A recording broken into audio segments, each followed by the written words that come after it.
కొత్తగా ఏర్పడినటువంటి టీడీపీ ప్రభుత్వానికి ఇప్పుడు పథకాలు అమలు చేయటం అనేదే ఒక పెద్ద సవాల్. ఎందుకంటే ప్రస్తుతం రాష్ట్రం అప్పుల పాలైపోయింది, ఖజానా మొత్తం ఖాళీ అయిపోయింది అని చెప్పి చెప్తూ వస్తున్నటువంటి టీడీపీ లేదా కూటమి ప్రభుత్వం అనుకుందాం. సో ఇప్పుడు అందరూ అడిగేది ఒకటే, సూపర్ 6 అన్నారు, ఉమ్మడి మేనిఫెస్టోలు ఇచ్చారు, అంతా బాగానే ఉంది. మరి ఇవి ఎప్పటి నుంచి అమలు చేస్తారు? ఎప్పుడు? ఫ్రీ బస్ ఎప్పటి నుంచి స్టార్ట్ చేయబోతున్నారు?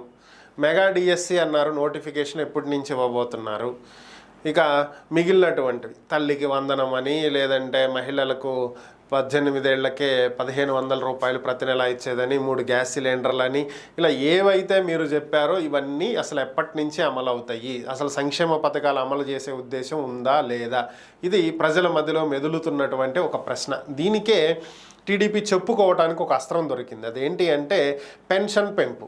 ఏదైతే గత ప్రభుత్వంలో 2000 నుంచి 3000 చేయటానికి 5 ఏళ్ళు పట్టిందో, ఏడాదికి ఒక 250 చొప్పున పెంచుకుంటూ ఏ విధంగా అయితే వెళ్ళారో అలా కాకుండా ఒకేసారి 1000 రూపాయలు పెంచుతామని చెప్పి ఎలక్షన్ ముందు హామీ ఇచ్చారు. దాంతోపాటు గడిచినటువంటి 3 నెలలకు కూడా ఇది వర్తిస్తుంది అన్నారు. అంటే జులైలో ఇచ్చేటువంటి పెన్షన్ 7000 రూపాయలు ఇవ్వాలి.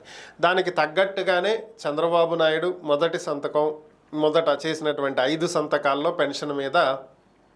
పెన్షన్ పెంపుదల 4000 రూపాయలు చేస్తూ తీసుకున్నటువంటి నిర్ణయంతో పాటుగా గడిచినటువంటి 3 నెలలకు బ్యాలెన్స్ ఉన్న 1000, 3000 కలిపి 7000 ఇవ్వాల్సిందిగా ఆదేశాలు కూడా ఇచ్చేశారు. సో ఇప్పుడు టీడీపీకి అదే అవకాశం దొరికింది.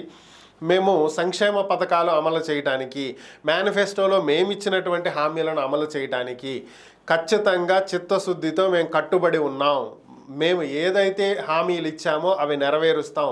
చంద్రబాబు నాయుడు దానికి కట్టుబడి ఉన్నాడు. అందుకనే పెన్షన్ను మేము పెంచాము, 7000 రూపాయలు రేపు జులైలో ఇవ్వబోతున్నాము అని చెప్పి ఆ పార్టీకి చెందినటువంటి మంత్రులు చెప్పుకుంటూ ఉన్నారు.